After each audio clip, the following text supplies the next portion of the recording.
To identify terminals and connect DC shunt generator to supply. हा की आपल्याकडे shunt generator आहे आपला. हा जनरेटर मध्ये टर्मिनल किती 1 2 3 आणि 4 टर्मिनल आहेत. तर या टर्मिनलचे आपल्याला काय करायचे आयडेंटिफिकेशन करायचे की यातला फील्ड कुठला म्हणजे सिरीज फील्ड कुठला आणि शंट फील्ड कुठला. तर मी तुम्हाला सांगितलं की ज्या दोन टर्मिनल मध्ये स्पार्किंग होतं काय होतं सिरीज टेस्ट लॅम्प लावल्यानंतर काय होतं स्पार्किंग होतं.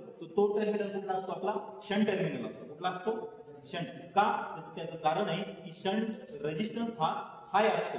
त्याच्यानंतर दुसरे टर्मिनल घेतले त्याच्यामध्ये आपण सिरीज टेस्ट लॅम्प लावला तर आपला बल्ब काय होतो ग्लो होतो. बल्ब काय होतो ग्लो होतो. पण ग्लो कसा होतो हाय ग्लो होतो. बल्ब कसा होतो हाय ग्लो होतो. तो काय आपण ठरवतो तो असतो आपला आर्मेचर. कारण आर्मेचरचा नेहमी रेजिस्टन्स काय असतो लो रेजिस्टन्स असतो. काय असतो लो. तर आकृतीत दाखवल्याप्रमाणे किंवा डायग्राम मध्ये दाखवल्याप्रमाणे आपण काय केलेलं आहे F1 आणि A1 दोन्ही एकमेकाला शॉर्ट केलेले आणि पुढे काय केलेले कनेक्ट केलेले.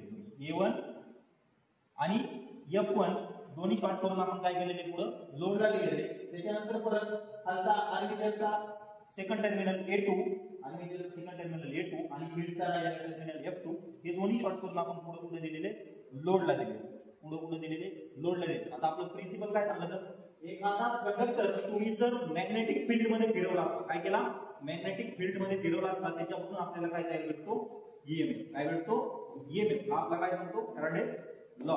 काय सांगतो फॅराडेज लॉ. म्हणजे एखादा जो कंडक्टर आहे तो कंडक्टर आपण काय केला फिरवला म्हणजे आता कंडक्टर म्हणून काय कार्य करतो त्याच्यामध्ये आपला आर्मेचर जो आहे तो काय करतो कंडक्टर आहे. काय कंडक्टर कारण त्याच्यामध्ये काय टाकलेले असतात कंडक्टर टाकलेले असतात. कॉपरचे छोटे छोटे काय असतात कंडक्टर टाकलेले असतात आणि तो आपण मॅग्नेटिक फील्ड मध्ये काय केलेला आहे फिरवला.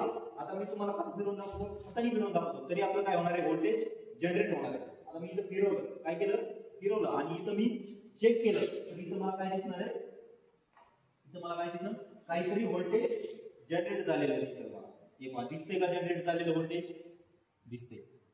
ठीक आहे. म्हणजे काय आपलं प्रिन्सिपल कुठलं आपलं व्हेरीफाय झालं एखादा कंडक्टर जर स्थिर मॅग्नेटिक फील्ड मध्ये फिरवला असता आपल्याला काय भेटतो ईएमएफ भेटतो. आणि याच प्रिन्सिपल वरती आपलं काय कार्य करतं डीसी जनरेटर.